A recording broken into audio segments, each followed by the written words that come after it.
তিনি যখন রোদের মাঝে খোলা আকাশের নিচে হাঁটতেন, সাহাবারা তাকিয়ে দেখতেন আমরা ভীত সন্ত্রস্ত, আমরা এই রোদের মাঝে বাইরে যেতে চাই না, যেখানে ধান দিলে ক্ষয় হয়ে যাবে, চাল দিলে মুড়ি হয়ে যাবে। প্রচন্ড গরমের মাঝে তিনি হাঁটেন কেমনে?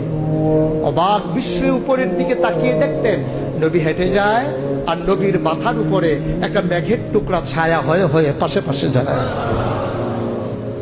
এবড়ো থেবড়ো পাথরগুলোর উপর দিয়ে আমার নবী যখন হাঁটতেন, পাথরের কোনা বের হওয়া পাথরে সবাই হাঁটতে ভয় পেতেন, অথচ নবী সেই এবড়ো থেবড়ো পাথরের উপর দিয়ে হেঁটে যেতেন।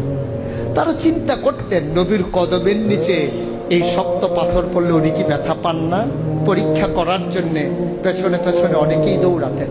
দৌড়ে দৌড়ে নবীর কদম মুবারকের নিচে যে পাথর পড়ে গিয়েছিল ওরা হাতে তুলে দেখতেন নবীর কদমের সম্মানে শক্ত পাথর তুলার মতো নরম হয়ে গেছে।